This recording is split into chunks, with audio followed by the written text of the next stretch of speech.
अध्याय 3. श्री गणेशाय नमः. ओम नमो भगवते दत्तात्रेयाय. दत्तात्रेयो हरिकृष्ण मुकुंदो आनंददायका. मुनी दिगंबरो बालो सर्वज्ञो ज्ञानसागरा. औदुंबर तळी द्वेखा 12 वर्ष ते राहत. लोकद्वारा तप करीत अनेक लीला दावित. भक्त रक्षणा आकारणे नृसिंह वाडी म्हणून. आज प्रसिद्ध ते स्थान सहस्रावधी भक्तजन. नित्य जाती दर्शना मनोहर पादुका असत. जलयोगिनी सेवा करीत देवदेवता पूजित. ऐसे महास्थान ते जगदोद्वारा कारण नृसिंह सरस्वती दत्त आपण. विविध लीला दाखवून मनोरथ पुरविली भक्तांचे. अनेक लीला ते केल्या आहेत गुरुचरित्री वर्णिल्या. महासिद्ध स्थाने वेळा नृसिंह वाडी आहे हो. संक्षिप्त से हा ग्रंथ परी काही लीला सांगत. श्री गुरुचरित्र अद्भुत कोणी वर्णो शकेना. आमरापूर ग्रामात श्री गुरु जाती भिक्षेप्रत. एक ब्राह्मण होता तेथ दारिद्र्याने गांजलेला. घेवड्याचा वेल असत शेंगा त्याशी बहु लागत. तेने उदरनिर्वाह करीत ऐसे जीवन चालले. त्याचे घरी भिक्षेशी जातो तो प्रेमेनेही गृहात. घेवड्याची भाजी वाढीत तृप्त केले गुरुराया.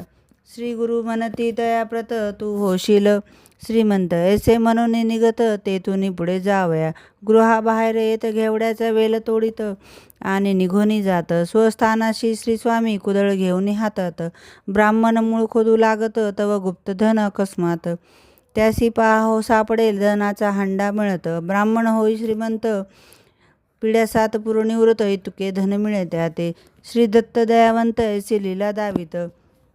दारिद्र्य भक्ताचे हरित करुणा सागर श्री गुरु. संतती संपत्ती आरोग्य विद्या ज्ञान वैराग्य आत्मज्ञान आणि योग सर्वी मिळे भक्तांना नृसिंह सरस्वती दत्त. औदुंबर तळी तप करीत कृष्णा नदी समीप वाहत. नृसिंहवाडी माझारी एके दिनी एक भक्त. दुरुणी होता पाहत कृष्णा नदी दुभंगत. देवता येती बाहेरी. जलदेवता बाहेर येत स्वामी पूजा करू लागत. भक्त होई स्मित अद्भुत प्रकार पाहुनिया. योगिनी स्वामी ते पूजित दिव्य प्रकाश ते पसरत. श्री गुरु रूपाद्भुत भक्त तेव्हा पाहत असे. नृसिंहवाडी स्थानात 12 वर्ष श्री गुरु राहत. सिद्धस्थान अद्भुत निर्माण केले तेथवरी. मनोहर पादुका स्थापित त्याची पूजा करा म्हणत. पूर्ण होती मनोरथ सद्भक्तांचे निश्चय. ऐसे म्हणून श्री दत्त गाणगापुरी जाऊन राहत.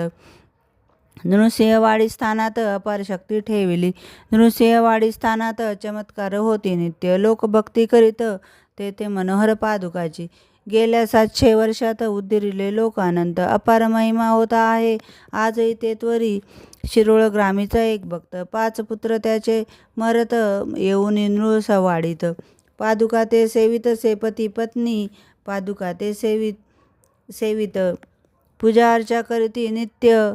औदुंबर प्रदक्षिणा करीत सेवा करीत राहिले.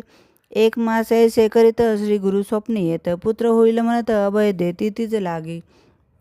प्रसन्न वदने गृही जात पुत्र होई तिथप्रत.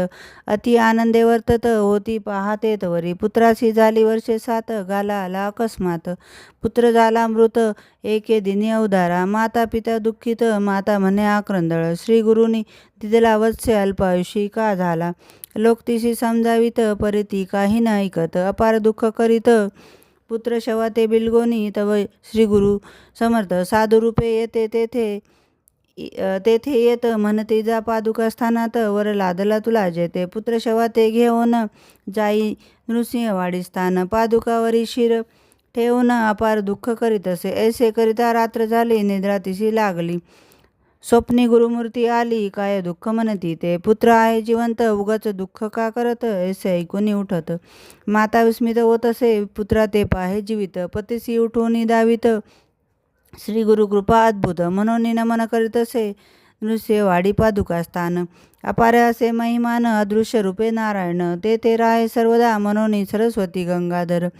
सांगे गुरुचरित्र विस्तार श्रोत याविनवी वारंवार. भजा भजा ओ श्री गुरुशी. अध्याय 3. ओवी संख्या 40.